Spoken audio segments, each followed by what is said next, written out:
ओम नमो नारायण। मित्रों, एक बार फिर से आप सभी व्यक्तियों का स्वागत करते हैं अपने YouTube चैनल 1008 उपाय तथा ओम नमो नारायण पर। मित्रों, आज की इस वीडियो के माध्यम से आपको अहोई अष्टमी के व्रत विधि के बारे में बताया जाएगा, उसके महत्व के बारे में बताया जाएगा और किस प्रकार से वह व्रत संपन्न किया जाता है, जो उसका सही और सटीक तरीका है वह आपको बताया जाएगा। कृपया इस वीडियो को अंत तक देखें, क्योंकि कोई भी जानकारी छूट जाने से व्यक्ति के सारे काम पर पानी फिर जाता है और बाद में व्यक्ति सोचता है कि उस समय अगर 2 मिनट सही से सुन लिया होता तो आज ये कार्य भी हो गया होता। तो मित्रों, ज़्यादा समय आपका ना व्यर्थ करते हुए वीडियो को शुरू करते हैं। उससे पहले मेरा आप सभी से अनुरोध है, जो भी व्यक्ति इस वीडियो को पहली बार देख रहा है, हमारे चैनल पर नए हैं, वह वीडियो को लाइक ज़रूर कर दे और चैनल को सब्सक्राइब जरूर कर दे और कमेंट में अवश्य लिखें जय अहोई माता। तो मित्रों, अब शुरू करते हैं इस वीडियो को। मित्रों, कार्तिक कृष्ण पक्ष की अष्टमी अहोई अथवा आठे कहलाती है। यह कहीं पर अहोई और कहीं पर आठे के रूप से जानी जाती है और यह व्रत दीपावली से ठीक 1 सप्ताह पहले आता है और कहा जाता है कि इस व्रत को संतान वाली स्त्रियां करती हैं। दूसरे शब्दों में यह कहा जाता है कि अहोई अष्टमी का व्रत छोटे बच्चों के कल्याण के लिए किया जाता है, जिसमें अहोई देवी के चित्र के साथ सेई और सेई के बच्चों के चित्र भी बनाकर पूजे जाते हैं। अब जानते हैं इस व्रत का महत्व। मित्रों, इस दिन को कृष्ण अष्टमी के नाम से भी जाना जाता है। मथुरा के राधा कुंड में इस दिन बड़ी संख्या में युगल तथा श्रद्धालु पावन स्नान करने आते हैं और यह व्रत खास तौर में उत्तर भारत में मनाया जाता है, जैसे कि यूपी, दिल्ली, हरियाणा, राजस्थान, मध्य प्रदेश, इन सभी में यह व्रत महत्वपूर्ण माना जाता है। और अहोई अष्टमी के पर्व पर माताएं अपने पुत्रों के कल्याण के लिए अहोई माता व्रत रखती हैं और परंपरा के रूप में यह व्रत केवल पुत्रों के लिए रखा जाता है, लेकिन अपनी सभी संतानों के कल्याण के लिए आजकल यह व्रत रखा जाता है और माताएं बहुत उत्साह के साथ अहोई माता की पूजा करती हैं तथा अपनी संतानों की दीर्घ स्वास्थ्य और मंगलमय जीवन के लिए प्रार्थना करती हैं।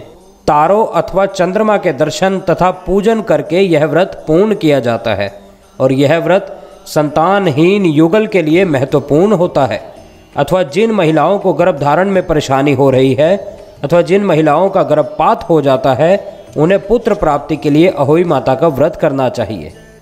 और इस बार यह अहोई माता का व्रत आ रहा है रविवार को, यानी 8 नवंबर को, और इसका जो शुभ मुहूर्त रहेगा वह इस प्रकार है। मित्रों, शाम को 5:31 से लेकर 6:50 तक इस व्रत का पूजा करने का शुभ मुहूर्त है और अष्टमी तिथि प्रारंभ होगी 8 नवंबर को सुबह 7:29 से और यह तिथि समाप्त होगी 9 नवंबर को सुबह 6:50 पे, यानी पूर्ण दिन आपकी अष्टमी तिथि ही चलेगी। और अब जानते हैं इस व्रत को आपने कैसे करना है, क्या इसकी सही विधि होती है।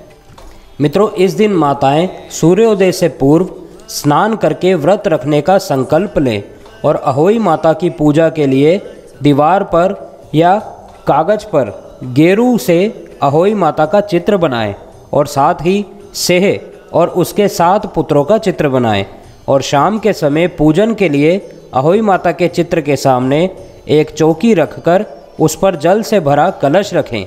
उसके पश्चात रोली चावल से माता की पूजा करें, देसी घी का शुद्ध दीपक प्रज्वलित करें, मीठे पुए या आटे के हलवे का भोग लगाएं और कलश पर स्वास्तिक अवश्य बना लें और हाथ में गेहूं के 7 दाने लेकर अहोई माता की कथा सुनें। इसके उपरांत तारों को अर्घ्य देकर अपने से बड़ों के चरण स्पर्श करके उनसे आशीर्वाद प्राप्त करें। तत्पश्चात अपना व्रत खोलें। अब अगर बात करें अहोई अष्टमी की व्रत कथा के बारे में, तो मित्रों, मान्यता है कि एक शहर में एक साहूकार के 7 लड़के रहते थे। साहूकार की पत्नी दीपावली पर घर लीपने के लिए अष्टमी के दिन मिट्टी लेने गई। जैसे ही मिट्टी खोदने के लिए उसने कुदाल चलाई, वह सेह की मांद में जा लगी, जिससे कि सेह का बच्चा मर गया। साहूकार की पत्नी को इसे लेकर काफ़ी पश्चाताप हुआ और इसके बाद कुछ दिन बाद ही उसके एक बेटे की मौत हो गई। इसके बाद एक एक करके उसके 7 बेटों की मौत हो गई। इस कारण साहूकार की पत्नी शोक में रहने लगी। एक दिन साहूकार की पत्नी ने अपनी पड़ोसी औरत से को रोते हुए अपना दुख की कथा सुनाई, जिस पर औरतों ने उसे सलाह दी कि यह बात साझा करने से तुम्हारा आधा पाप कट गया है। अब तुम अष्टमी के दिन सेह और उसके बच्चों का चित्र बनाकर माँ भगवती की पूजा करो और क्षमा याचना करो। भगवान की कृपा हुई तो तुम्हें पाप नष्ट हो जाएंगे। ऐसा सुनकर साहूकार की पत्नी हर साल कार्तिक मास की अष्टमी को माँ अहोई की पूजा व व्रत करने लगी। माता रानी की कृपा से साहूकार की पत्नी फिर से गर्भवती हो गई और उसके कई साल बाद उसके फिर से 7 बेटे हुए। तभी से अहोई अष्टमी का व्रत चला आ रहा है मित्रों।